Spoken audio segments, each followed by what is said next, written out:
有这样一种特殊的鸟类，它们生命不止，飞行不止，也常被人们称为五脚鸟，同时也是世界上飞行最快的鸟类，它就是雨燕。那么问题来了，它们如何高空完成传宗接代的任务呢？点个赞，咱们展开来说说。雨燕其实是鸟纲雨燕目，雨燕科成员的统称。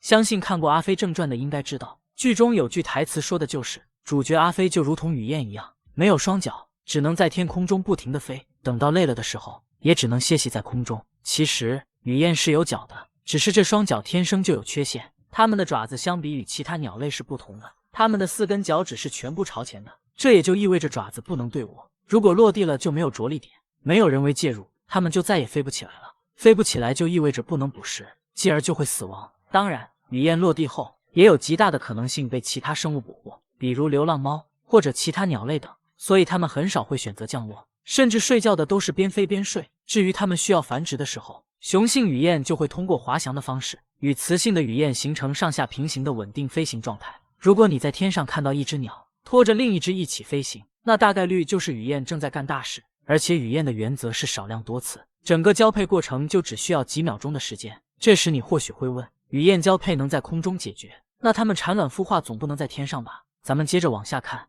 雨燕交配能在空中解决，那它们又是怎么孵化的呢？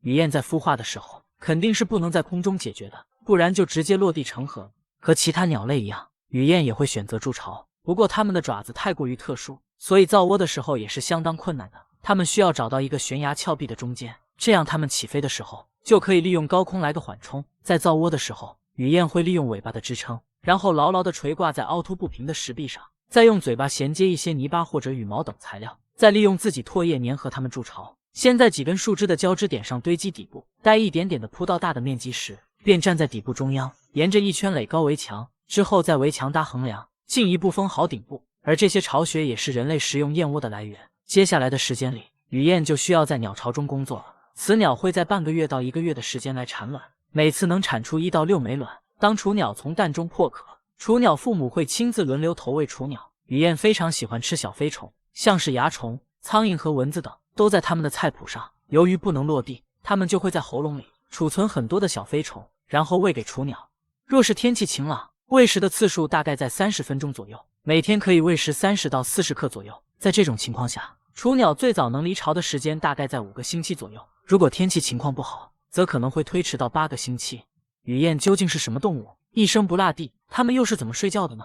相信大家都知道08年奥运会的吉祥物妮妮，据说它的原型就是雨燕，燕代表着燕京，也就是古时候的北京。在北京有多达将近1万只的雨燕，每年的2月就会远方飞回来，然后盘旋在天空，到了7月的下旬，又会飞到遥远的非洲南部。在这个过程中，它们是不会落地休息的。而雨燕之所以可以在天空中长时间飞行，主要就得益于它们比较特殊的羽翼，在它们翅膀上附着这多层羽毛，结合在一起，可以帮助它们在滑翔的时候节省大量体力。至于它们是怎么解决睡觉问题的，其实当雨燕飞累了，它便会在风中睡觉。它们会飞得足够高，然后将剪刀状的尾巴闭合，双翅屏展开，就可以实现滑翔了。这个时候它们会将速度降低到每小时30公里，采用半睡半醒睡眠方式，也叫半脑慢波睡眠，定时扇动一下翅膀，保持姿势，这样就解决了睡觉的问题了。对于人类而言，雨燕是一种益鸟，我们更应该保护它们。好了，今天的视频到这里就结束了。如果喜欢本期视频的话，点赞3连。对此大家有什么看法呢？欢迎积极留言评论。